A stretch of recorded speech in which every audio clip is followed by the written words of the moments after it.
Okay. Let's go. What is it? What is it? What is it? We've all been waiting. I've waited almost 2 minutes. Okay. Oh, man. Don't look at me like that. I can't even think. Oh, yeah, but if we smile for 20 seconds, everything turns happy. Mm-hmm. That's right. Okay. How many times have you had a good field A lot. and you knew it was going to be good A lot. and it was going to be at least this good, right? Quite a few. Uh-huh. And then you get there and it's not even close to that. Most of the time. That's right. Okay. How many times have you had an okay field or a poor field Yeah. and it's going to be A lot. not real great, but it's worth cutting? All the time. And Most you years. get there and holy crap, it's about a third more than you thought or half as much more. About every year. Yeah. Yeah. So think of that next time you're putting inputs in. Oh, that's so good. It's true. The fields that That's my life story over the last 5 years, bro. we used to, I went through this whole thing. Where, Ben, why are you doing that? Why the crap are you doing that? I don't know. Because it's it's got what. 300. Yeah, I'm going to raise 300 bushels of corn, even though no one around here's ever even gotten close to that. You know, I'm going to be the first one. Yep. I got made fun of for raising 87 bushel wheat this year on no applied nitrogen. Excuse me, if you count the foliar applied, it was 0.2 of 1 pound. I got made fun of. Oh, I do too. I know that guy doesn't listen to this podcast. Doesn't give a crap about being profitable or anything. Just thinks that acres and yield is the answer to everything. Yep. Anyway, We used to do this with, he put 40 tons of manure on and raised 80 bushel wheat. He's like, see, I did it too. Woo! yeah. Like, dude, that's not my point. It was not to say I could raise. I'm pissed now. That Okay, pissed so me back, off. circle back. Okay, sorry. Can we get him a hat that has a squirrel on it? Sorry. Huh? Get him a hat that has a squirrel on it that the squirrel's riding that gear. And that's Josh. Got it? Okay. Look for the hat. Okay. That'll be Josh. So we used to always do this with genetics. So we plant wide range. 100-day corn. Well, let's not go that low. It's like 105 to 108-day corn to 120-day corn. Yep. The 110, 11, even down to 8 is 10 bushel off of the 120. On the Get low, that it's 100 lower. Yeah, a little Okay. lower. Which people are like, well, that's quite a bit of money. Yeah, except for you never plant 120-day corn in a limited anything type spot in our area. You're going to plant it on the best stuff you got. You're limited on everything. Huh? You're limited on everything. Well, yeah, I don't have a lot of what they call it over-procreated irrigation ground where you got one well per one pivot. That's the government term for it. Okay. I'm gonna have to come back on that one. That's big. That's what they use. That's what they use. But anyway. So, yeah, your 120-day may be 10 bushel better, but you spent like 10 times as much to raise that 120-day corn versus a 108-day that made still 250, 260. I might be having a heart attack right now. I feel kind of weird. Sorry. Well, we got, 20 more minutes here. Yeah, So I got to make it 20 minutes. No, actually, it's like I have so much to talk about. I'm trying to do a better job with delivery and keep it calmed down. Okay, go ahead, Josh. That's all I got. Okay, so the freaking idiot. Not really. I think there's actually hope for him. He's going to come around. His business partner is sitting here dying laughing right now listening to this. But anyway, he made fun of me. He's like, he just kept going on. Oh, you know, I can raise this too. It's like, dude, the cabin was. He didn't listen to the podcast, so maybe I have a clue. It was a project of what kind of yield can we obtain by just paying attention to what our dirt says we need to do, instead of giving it everything that we think it needs give it what it says it needs, and raise a crop based off of soil function, not the plant per se. Using the plant as a grade card for what we do with the soil. The cabin made 87.6 bushel an acre on average. I saw it break 120 bushel on the yield monitor and hold that. It was amazing. It was crazy. I've never cut wheat like that in my life. I didn't apply hardly anything to it. And I don't say that as a yay me. It was, oh, look, I actually can almost take no credit for this because I didn't hardly do anything. That's a very humbling moment. It is not he thought it was, oh, look at me, I did this. No, it was, hey, look, I removed myself almost fully from the situation, and the crop still did this. So it ties back to, you pull into a field thinking, oh, okay, whatever. And then, oh, wow, this is actually surprisingly better than I thought it was going to be. Mm-hmm. That's a perfect example of that. I have a lot of that moment, I think, with a lot of people get into their, like, it's a yay me moment. Like, I do it on nothing, asshole. Right. And that's not even the thing. It's like you pull it back, and then everything's still better or just as good. And then you do it again and again, and then you pull more, and it just... When you say pull, you're referring to, like, applications. Pulling something out of it, yeah. Mm-hmm. Just how much less can you do? So it used to be thing for me, how high can I get the yield? Now it's like, how low can I, or little as money can I put in there? Yeah, and still hit a respectable number. Yeah. It's pretty freaking low. It's pretty low. It's a lot lower than you think. It's a lot lower than we thought it was going to be. It's almost fun because it's a challenge. Like, how low can you go? Yeah. And it still be decent. Right. Now, we don't recommend this on vast acres before testing. No. And I'm not going to say I'm even near the top in yield in the area anymore, but I guarantee my ROI is some of the highest in the area. Yeah. I'm up there with the top, but not the top. Sure. But I'm fine with that. Oh, yeah. Because now it's when I'm sitting in Hawaii in the winter or whatever, which has never happened, but you have the extra cash. But yeah, and especially now, like 350 corn, that one field we talked about on the last podcast, 350 corn still $3 a bushel profit on that farm if it makes 200, which it looks like it will. So you had 50 cents a bushel on 200 bushel corn inputs. Mm-hmm. Yeah, people are gonna scream. There's no way. It was. I dropped 20. Used a cheaper 20,000 pop. Yeah, used a cheap heavy flex dryland hybrid because it's in a quarter that's dryland, and I got a little bitty pivot in there. You shut your face. Ben's over here going. Oh, sorry. That was me.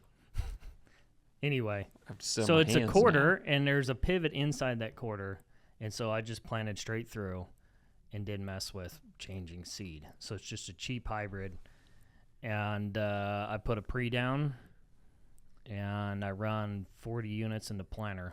I have a 2x2 and put that down, and I've never been back out there. He hasn't. I pulled the tank out there to the pivot, and then it started raining, and then I couldn't move pumps, and then I had a couple burn up, motors burn up, so I couldn't get them moved out there. And then I went back and looked, and it was already getting close to milk, and it still looked good, so I just hooked on the tank, drug it back out, and moved it to a different pivot. It's like, it's 30 acres, who cares? But yeah, the Scout went out there, man, this corn looks really, really good. Thank you. And like I said, there ain't no mites, which is a major deal. That is a major deal. But there is a little bit of BLS and a little bit of gray leaf out there. Yeah, but that's everywhere. Yeah, it's on everything. It's everywhere. So nothing we do matters. I wouldn't quite say it. There's so many. There's a lot of podcasts out there like, we did this and we did that and we did that. We're just like, we didn't do anything and it worked.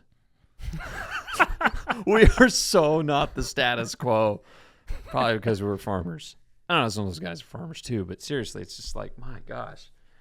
Didn't do nothing and it worked. Yeah, you're the guy that the worst farmer in my county. The worst farmer. Heathman called me. It's not Heathman. It's not Heathman. It's one of his seed customers called, and he said, man, I raised 70-some bushel wheat. I planted it and did nothing else. He didn't even spray it. I know a guy that 70-some bushel wheat. That's almost as good as some of the best wheat raised in our whole county with everything on planet Earth put on it. Yep. There's a Boy, was that a kick in the balls. I have an uncle I think to this day he's never fertilized in 30 years. Dry land. Wheat. Okay. Never done a thing. He sweeps it. First, he cut the wheat, let the weeds get about 8 feet tall, and then he lets that die. Cover crop. Cover Cover crop. That's right. And then the next year, he just sweeps it. And I kid you not, he one-ways it most of the time before he drills it. What's that mean? Well, some people in here will know what a one-way is. It's basically a disc, but a single gang, and it all goes one direction. Oh, okay. But it's an excessively pitched disc. It's not an offset disc? No, it's Okay. one gang. Never even heard of that. Yeah, it's one gang, and you pull 3 or 4 of them behind each other, and you go in a circle, one way. That's why they call it a one-way. It's like a moldboard, except for you can't flip it over.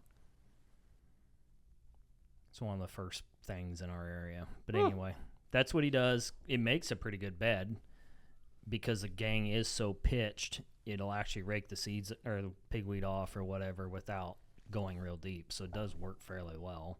It's just super old technology. And eventually your field will become a giant hole because you're pushing everything one direction all the time. Okay. So anyway, but yeah, he cuts not the best wheat, but he's cutting wheat every year off his pigweed cover crop. Okay, here's a question I've got. I have had a couple of guys ask me. In our area, it was the best wheat year we've ever had. Obviously, because the guy that didn't try at all raised 70-some bushel wheat. So it's like, yay. The rest of us that tried, it was for naught. Because he did basically as good as us. Now, how much should we implement that into our future farming programs? Like, where's the line? Because it was a wheat year, and you hear about this in the West. It was a wheat year or it was not. So, I mean, how do you plan for ahead of, is it going to be a wheat year? Is it not? Or corn? You know, I mean, it's like we're either going to get it or we're not. Beans are kind of a special. Beans and milo are kind of a special case. You can generally raise a crop on those two just because, like you said, the more you piss them off, the more you beat them up, the more you don't baby them, the better they do. But on, say, corn and wheat, how do we go ahead planning for if it's going to be a wheat year, how do we maximize yield potential but still have a heavy amount of risk aversion? Is that right? Being risk averse? Yeah. Where's that line? How do we? Well, just like this year. So because you don't want to not try. We want to set ourselves up right. You want to start it right. You want to have the seed. Even if I plant thin, I'm going to try to get a good emergence and put the seed in right. Which every year, I'm going to definitely say we keep planting things deeper. This year I was planting stuff 3 inches. Super happy with corn. Emergence. And milo. Okay. It was buried deep. Dude, we only have like 1.01% of our listening audience plants milo. Yeah, but on corn too. Huh. So Corey Atley always told me just go to the moisture. Regardless of how deep you got to go, put it in the moisture. Now there's an extent. Like if you got the 6 inches. Yeah. If the it won't go any damn deeper. The notch is all the way up. That's right. Get the cutting torch. Yep. Put the a new notch. Down. Yeah. So. Dude, one of the first years we started just talking when we were farming and you were starting to coach me. I remember I called you and you were planting and I was like, dude, there ain't no moisture. He's like, well, I found moisture. How'd you find moisture? You had the row cleaners plowing, literally plowing 2 inches of dirt off the top to get down to then you were set at 3 inches deep on your planter to then get seed into moisture. So over almost 5 inches. You know what a furrowing shovel is? No. It looks like a chisel, but it has wings. It looks like a chisel point, but it has wings, and the idea is to push the dirt off to the side. Okay. And that's how we make beds to irrigate with. Okay. You can find planters in the West that have those in front of the planting unit. Hooked to the bar. Got to be hooked to the bar so that way that it doesn't lift the unit out of the ground. Oh, and then furrow it. Literally furrow it out and then plant in the bottom of the furrow. Wow. So it's the opposite of planting on a bed. It's planting in the trench. Planting in the trench. Push it off and then shove it into the moisture. I don't see people do that as much anymore, because it's mainly no-till's a thing. And if you see them out there like that, they're ancient planters. They're 70 model planters. But they did Flex it for a planters reason. had them on there. But they did them for a reason. Yeah. Wow. So that's why I like that phrase, yesterday's, what's it? What do we use? Yesterday's innovations, today's inspiration. Because they figured some of this out and then, they're wrong. They're not always wrong. It's just maybe we don't do it quite like that. Right. Oh, man. Well, just look at the cycles of ag. Yeah. Disc it, no-till it, strip-till it, disc it, cover crop, disc it, strip-till. Yeah. It's because you figure something out and then everybody abandons the program instead of just hybriding it. Yeah, because Just new hybrid to is something new. cool, man. Yeah. New is cool. Look at that guy. Oh, he's trying to do something. He's Change amazing. something. Yeah. I very rarely can keep a program the same more than 2 years just because figure out something that works a little better or the scenario changes. Like 2 years ago, we didn't plant any cover crop because we had no water left. I'm not planting any cover crop this fall. I'm going to plant cover crop, but I'm going to pull it back and plant even later because I really don't want it to green up much until spring. Yeah. I want it really spingly looking tiny wheat. I don't want rank stuff. So. And your goal in doing, like, what are you trying to achieve in next spring with that? Well, one, it keeps the dirt from blowing. Static charge is a real thing. Talk about static charge for a little bit. So if the dirt blows, it makes static electricity. That's how storms have lightning and stuff. You've got static particles rubbing and they make charge. Now that happens on the ground. And in western Kansas, you'll see it. It's patches where the corn's stunted and static charge screws with the corn. From the wind blowing dirt. Mm-hmm. That's a thing. I've seen that a lot. Totally believe it. The best way to stop it is you got to stop the dirt. Okay. So that's one. The other is it does seem like it helps promote biology as long as you don't get too excessive that all your biology gets nutrition absorbed into that cover crop and don't break back out. And still don't suck all your moisture out of the ground. Yeah, but I don't do it on dry land. Minus this year I did one, but Right. And it ended up working out, but it rained. Yeah. Special case. Yeah. I mean, But cover crop seed, say you got $10 an acre in seed, and then say it costs you $10 to run tractor and drill across the ground. Because fuel prices I don't haven't even come do down. that. I'm not doing $10. So I use old wheat, Right. typically bin clean out. Right. It's $5 a bushel. I'm going to run 20 pounds maybe. So So $2.50. $1, $2 an acre. Yeah. And that's my cover crop But program. I'd say most guys in a farming program are going to go buy cover crop seed. In your area, when you get east, Yeah. people do that. Now, Right. when you go west, it's all wheat. Yeah. Wheat or rye or trid or something like that. Yeah. That's it. Um, The other reason I do it is they pay pretty good for cover crop programs they do enough to get your costs back and some. and some. Sure. You can treat it like a somewhat middle range crop that you actually don't have to harvest. How heavy do you think guys should be looking into some of these programs right now? Very heavily. Okay. Some of them pay really well if you work them right. Silage areas, it works even better if you know what you're doing. Okay. That's a good way to do it, but I'm not going to try to give too much advice on that because it's complicated. Yeah. Very regionally specific. Yes. Carbon programs are going a direction. They're getting a little better. So, I deal with ADM. Their program this year is still pretty decent. Takes very little to do it. After that, we'll see what they do or where the money's at. Sure. They talked about cutting their program back, and they end up not. So I'm going to go ahead and re-roll one more year. And we'll Do see you what think happens. that because they keep Oh, that's another thing. Farm Don't Bill? get into multiple year programs. Yeah. Stay in, year out. Even if it pays less, you're better off. Because you don't know what's coming. Yep. You might really miss a good opportunity or get tied into something bad. Mm-hmm. Man, the thing I was going to talk about is so far back now. I totally forgot. But anytime you can capture more, you get your insurance premium reimbursed partially for using cover crops. Right. So say a cover crop costs me $10 an acre in seed. Say that's just cereal rye with, I don't know, a legume in it. Mm-hmm. $10 an acre, and say it costs you $10 an acre in fuel, time, wear and tear on equipment, etc. To go across that ground. So you got $20 an acre in the ground now. Well, what do you have to raise to offset that? Now we're proponents for cover crops in the right situation. But when you get really, really tight margins, I'm probably not going to put a cover crop in, depending on cost. It seems like cover crops on those, you're riding a really fine line. It does. And if you screw it up, you really screwed it up. Yeah. Well, and guys will say it lowered my herbicide costs. Okay, if it works in your area and you have done it successfully more than 1 year, great.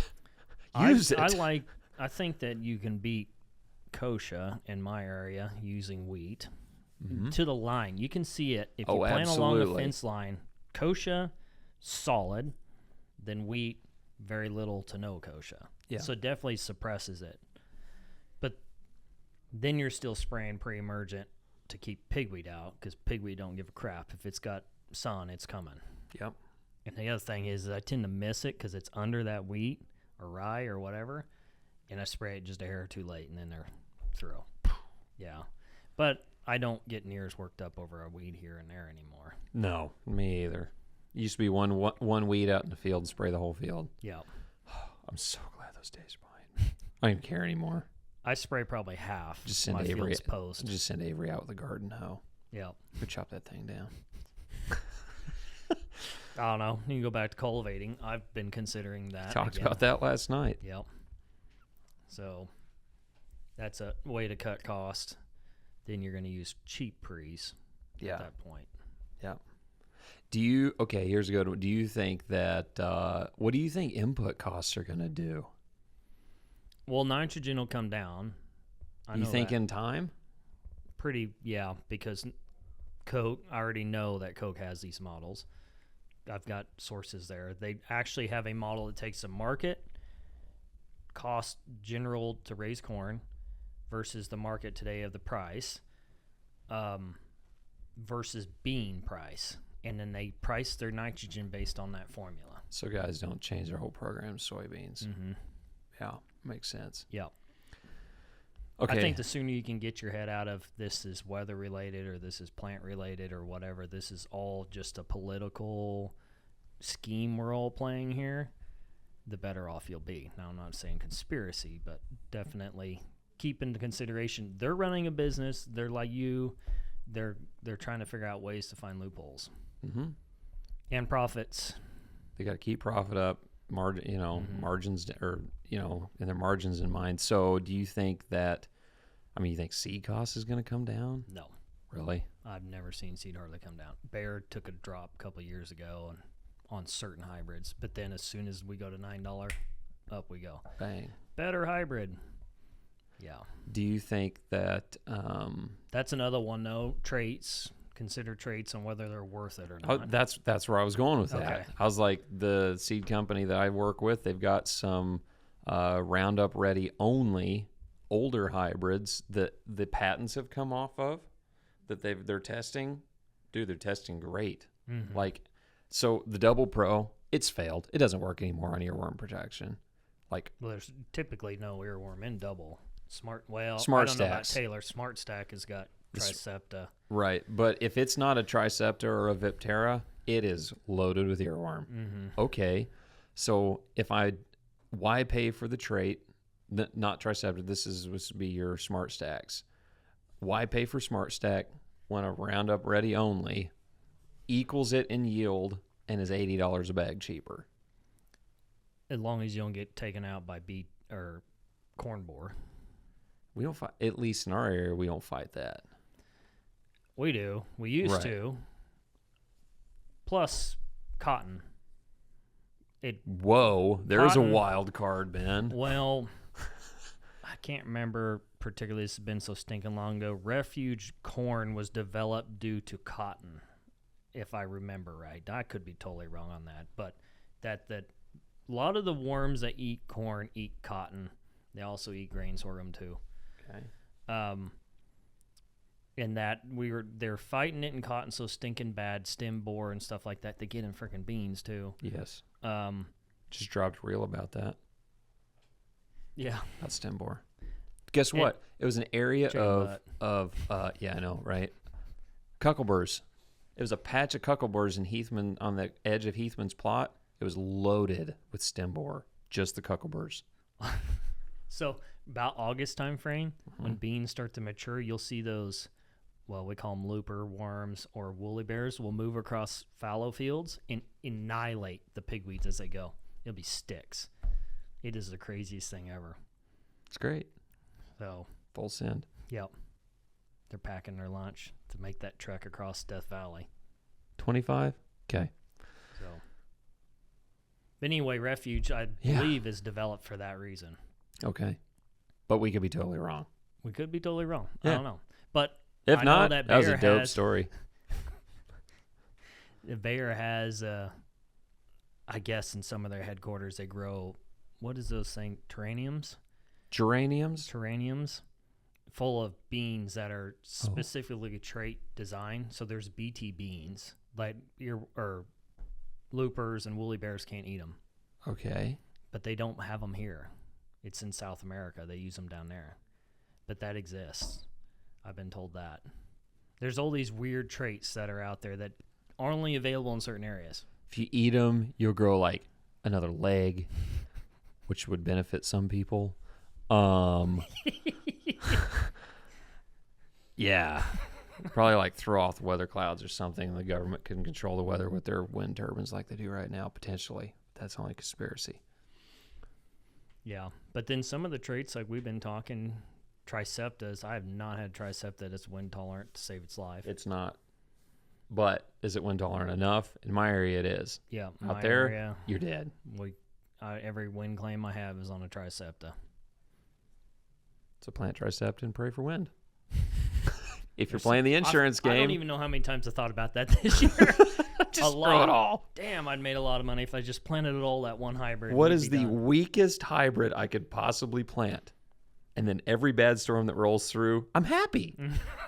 Just think about it. Think how reverse roles that would be in farming. It'd be like, man, I pray for hail and wind and everything else. Well, and you flooding. want to plant it thicker than you want finals. So then say you want 200 bushel corn. Okay. You should be able to do it 15,000, so plant 25,000, so your wind claims are high as hell, and you still hit your yield. That's right. And then collect replant. That's right. No, you don't want replant. No, you don't want that. That's stupid. I hate replant. It's so dumb. That's the most stressful thing on planet Earth is this year, replant. Gosh dang, man. Remember, like on 4, do I replant? Do I not? It doesn't matter now. It flooded out anyway. Oh, that pond? Yeah, it's freaking pond. I went by there the other day. It's still full of water. Same at Connie's. I replanted that. I don't know. Half of it. I'm like, probably raise crawfish in there. We know a guy. It's always underwater. It's quite easy to keep it full of water. And they can survive like 12 months without water? He's not paying attention. Don't ask Aaron. He doesn't know that. Do you know? No? Okay. Yeah. I know it's why do we hire him? To run that green camera. Yeah, that thing. Don't know how long crawfish can live without water. What use are you? Okay. I don't remember where we're at. I don't know either. Replant. It all sucks. Yeah. But have hope for next year. Aaron told us we need to make sure that we portray hope for next year. We can still make money. Yeah. I just think that, Not as much. It's just, I don't know. I just really, for my area, if you're a Western guy, obviously the determining factor how much money you're going to make is how many acres you can actually successfully grow.